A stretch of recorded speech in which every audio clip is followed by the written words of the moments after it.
ಭಾರತ ಪಾಕಿಸ್ತಾನ ನಡುವೆ ಯುದ್ಧದ ಕಾರ್ಮೋಡ.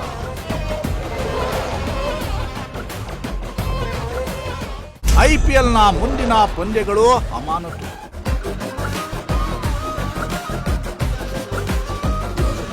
ಎಸ್ ವೀಕ್ಷಕರೇ, ಭಾರತ ಮತ್ತು ಪಾಕಿಸ್ತಾನದ ನಡುವೆ ಸದ್ಯ ಯುದ್ಧದ ಕಾರ್ಮೋಡ ಆವರಿಸಿದೆ.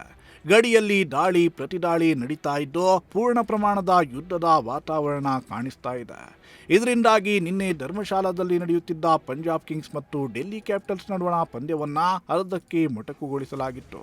ಇದೀಗ ಇಂಡಿಯನ್ ಪ್ರೀಮಿಯರ್ ಲೀಗ್ನ ಮುಂದಿನ ಎಲ್ಲ 16 ಪಂದ್ಯಗಳನ್ನು ಅಮಾನತುಗೊಳಿಸಲಾಗಿದೆ.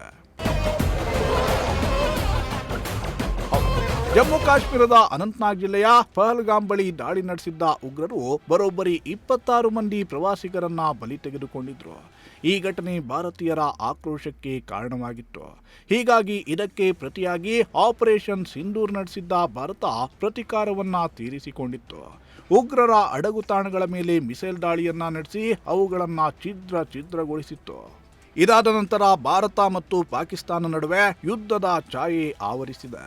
ನಿನ್ನೆಯಷ್ಟೇ ಪಾಪಿ ರಾಷ್ಟ್ರ ಪಾಕಿಸ್ತಾನ ಭಾರತದ 15 ನಗರಗಳನ್ನು ಗುರಿಯನ್ನಾಗಿಟ್ಟುಕೊಂಡು ದಾಳಿ ನಡೆಸಿತ್ತು.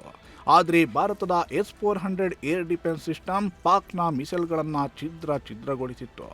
ಇನ್ನು ಬ್ಯಾಕ್ಔಟ್ ಕಾರಣದಿಂದಾಗಿ ನಿನ್ನೆಯ IPL ಪಂದ್ಯವನ್ನು ರದ್ದುಗೊಳಿಸಲಾಗಿತ್ತು.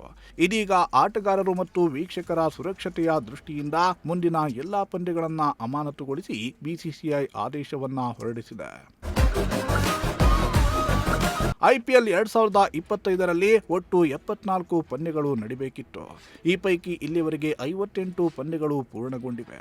ಟೂರ್ನಿಯಲ್ಲಿ ಲೀಗ್ ಹಂತದ ಕೆಲವು ಪಂದ್ಯಗಳು ಮಾತ್ರ ಬಾಕಿ ಉಳಿದಿದ್ದು, ಇದಾದ ನಂತರ ಫೈನಲ್ ಸೇರಿದಂತೆ 4 ಪ್ಲೇ ಆಫ್ ಪಂದ್ಯಗಳು ನಡೆಯಬೇಕಿತ್ತು.